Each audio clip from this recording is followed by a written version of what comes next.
Hello and welcome to our Direct Talk. On today's session, Dr. Kibrom, the Chief Executive Director of Ayder Comprehensive Specialized Hospital, will be joining us. Dr. Kibrom, welcome.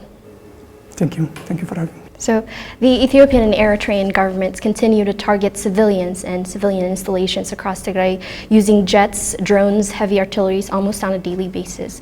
The latest horrific incident would be the Ayder massacre committed by the Eritrean Air Force on September 27, 2022. Shall we first start with your reflections on these incidents? What happened in Ayder by the Ethiopian and Eritrean regimes, the bombardment of the town of Ayder was tragic. In fact, it was a very tragic incident. These people, the people of Ayder or people of Tigray, are already suffering due to the siege, ongoing siege, starvation, lack of medicine, and so on. So already these people were suffering. They were slowly dying. So on top of this problem, they have, committed to bombard the whole town of Ayder. So this reminds us in history by the Spanish dictator Francisco Franco, who have invited the Nazi Germany to bombard his own town, Guernica, which was a win-win for both Franco and Hitler. Franco, by inviting these fascist regimes, he thought he would quash the civil war, and Hitler wanted to demonstrate how the carpet bombing works.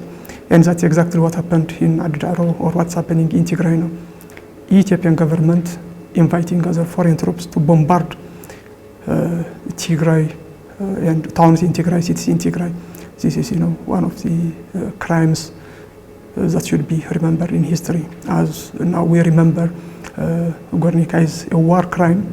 This Ayder bombardment is also another war crime in the making. So, do you believe these deliberate attacks on civilians constitute to a terrorism? Yeah, by definition, terrorism is, the unlawful use of power, use of force to coerce civilians, governments, institutions to further one's political will. So what is being done by these two governments and their allies is to force or to further their own political will against the people of Tigray, government of Tigray. So this is an act of terrorism committed by governments. So if we call other organizations terrorists based on the actions they do against civilians, civilian population, or government installations, this is the same. The definition works for everyone. So the international community, the world by itself should call it terrorism, should call it by its name. So how has the war and the subsequent siege of Tigray affected Tigray's health system? Specifically, how has the near total collapse of Tigray's health system affected our ability to cope with emergencies? The war, which is now going to its third year, has affected the health system delivery in Tigray. To start with, in the first 8 months of the war, the health sector was primarily targeted. Health centers, hospitals, clinics were destroyed, they were dismantled, and they were looted. So this left us with more than 80% of the health facilities in Tigray being non-functional. So the people, the entire population was, dependent on the remaining few hospitals and health centers. So to this, what is added now is the siege. So whatever remaining hospitals and health centers we have, they cannot run their daily activities due to the lack of medicine, supplies, and other equipment. So this has resulted in the total collapse and catastrophe of the health system. And this is, counting the number of deaths in almost every day. It is rising. The starvation, management of chronic diseases, emergency illnesses. It means some of the diseases we can't cure them totally, and to be diagnosed by this disease means it's a certain death. So it has affected the health system of Tigray significantly. What are different health centers, including your hospital, Ayder Comprehensive Specialized Referral Hospital, treating the casualties of these aerial attacks? And in what ways would you say that the shortage of medicines and basic medical supplies has, exacerbated the impacts of the incidents of the aerial attacks? Yeah, the siege and the absence of these needed materials, supplies, equipment, they have resulted in increasing the casualties. For example, if there is an aerial bombardment, be it drone or jet, then what people are interested in the number of deaths which happen immediately on those for the primary target. But what we have to see is the subsequent deaths. Unless we treat these patients, unless we have the right medications and we do the right procedures, these patients are going to die anyways. Some of them the next day, some of them after some few weeks. So if we had the equipment, if we had the supplies and drugs, then we could have saved some of these victims of the aerial bombardment and drone attacks. But what happens is they come to our hospital or to other available health centers, but the answer is the same. We don't have the right medicine, we don't have the right equipment, so we don't do the right procedures. So we have to improvise, we have to do what is not recommended by the books or what is obsolete now in the modern medicine. We were obliged to use gloves, to reuse them, to wash them. We have to use expired drugs to treat these patients. Some of the effects will be seen in the future, but the others we are witnessing the death of these casualties immediately. So the siege plus the war has significantly devastated the health system, plus it is contributing its own, it's taking its own toll on the number of deaths. So we don't have to see the primarily deaths on the site. We have to count everyone. But everyone is interested whenever there is an attack, whenever, for example, in Ayder area bombardment, people were interested on the number of deaths the same day.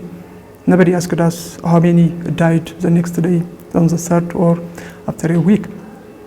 So this is very tragic. The number of deaths is going up because of preventable causes of death.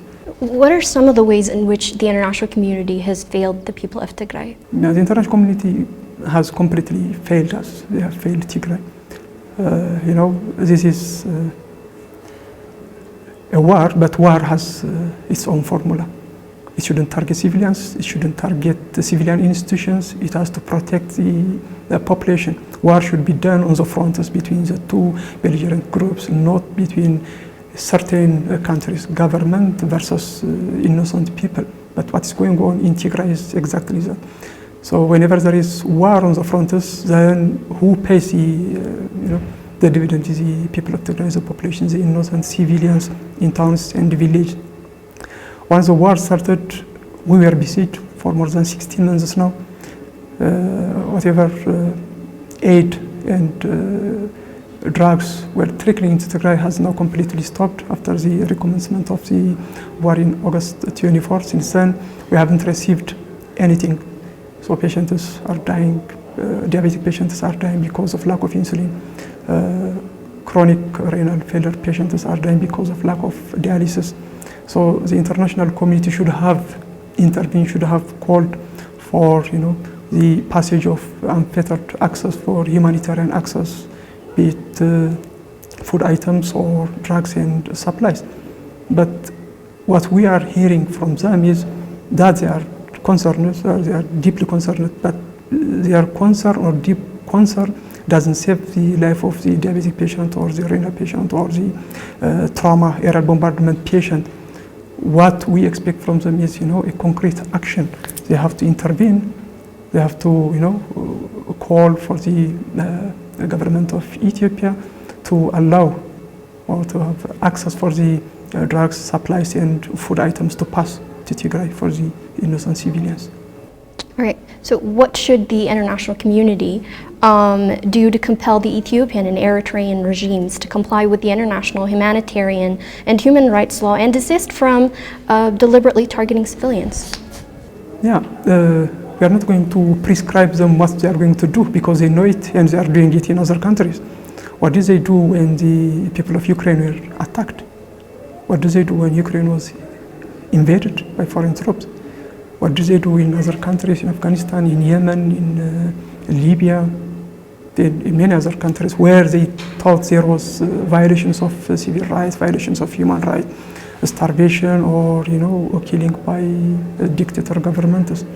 They have already written documents. They have the procedures to follow. But one thing that the world is not following is not keeping its word.